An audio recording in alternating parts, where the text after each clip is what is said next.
I like how you pronounce my name like chess. Sometimes people do digest. That's okay. Um, and like you said, I perform in some places where storytelling is a competition. So I was very enthusiastic to have an venue where storytellers is just celebrated as they are, because otherwise what I do at the end of my story, I do a special 2-minute beatbox segment to pretty much render the mic useless.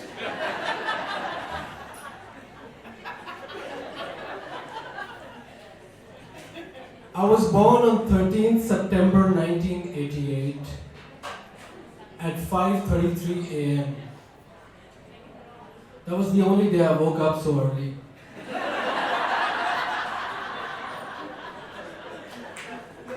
This continued until age 21 when took a job that required me to be reborn every single day.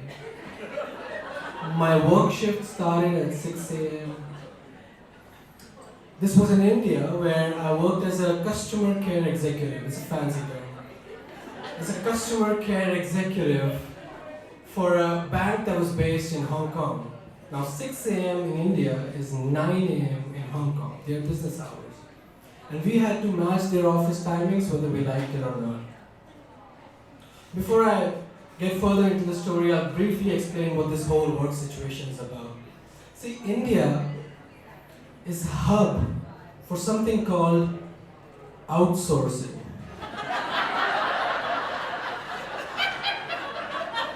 Now what that really means is that wealthy countries like America decide what part of their work is boring. Separate it from the money-making and interesting part of their work, and then ship it across to middle-class workers in India to take care of.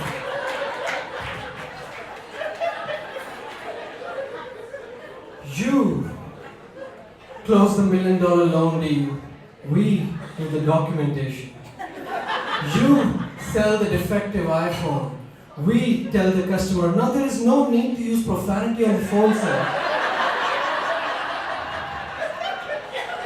If you could, you would keep the conceiving the baby part and outsource the pregnancy cramps to Indians as well.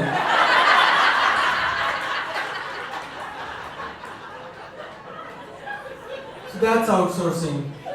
An industry most credited for introducing to the world the now infamous universally applicable phrase, but did you try to switch it off then switch it on again? We use it for customers struggling with their new computers and for their relatives on life support.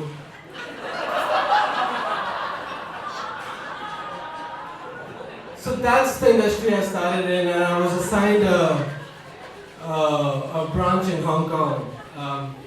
Like I said earlier, I was never an early riser. Kids would wait until a week before their exams to pull off all-nighters, something that I would do regularly. To secretly watch TV until about 3 a.m. Yeah, there was a time when I had memorized product codes on late night infomercials.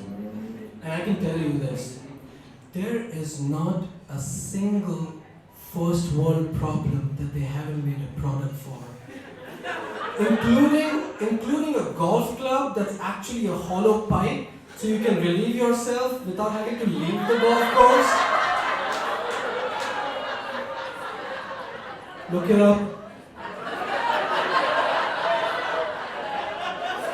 But I managed to grow up a healthy child.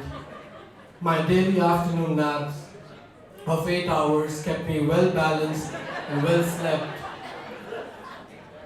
until this outsourcing job, which I desperately needed, threw my entire schedule out for a toss. I now had to wake up super early, which meant sleeping early and giving up the pleasure of late nights. Oh, what's the point? I would wake up early and hate the sun. I was groggy and would spend all morning daydreaming of being back in bed. And this had started to affect my work too. I would first arrive late at work every day, and then so it happened. One day in 2013, on an early morning, I sent a confidential financial report to my mother. And a happy Women's Day, Ma, see you soon email to my male boss. This despite the fact that I had single-handedly caused a 30% increase in my office's coffee budget. But I still kept trying because my inside voice, which at this point was just a collection of rhetoric from self-help books, told me that I was a failure until I woke up at the break of dawn like any achiever ought to.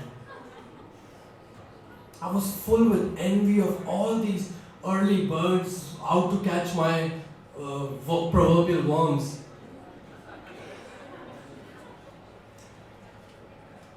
But I had to quit before they fired me, right?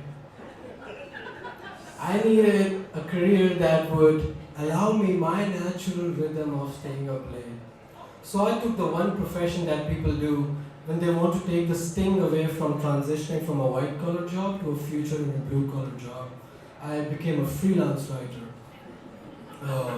As you may have guessed, I was struggling financially now. This profession is for people who are okay with savings enough to last till tomorrow's lunch.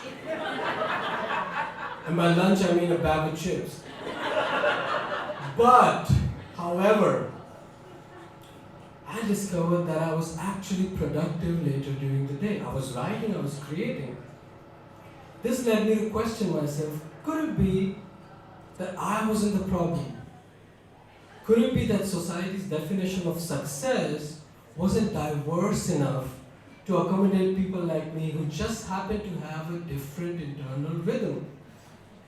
When it comes to body clocks, there is no right model and a wrong model, there are just different models. I needed to accept myself first, which I then happily did by working till late in the day and spending my early mornings productively sleeping. I learned that the night owl does not have to compete with the early bird for its worms. It has its own share of rats and rodents to feast upon. And that there is enough to go around for every bird.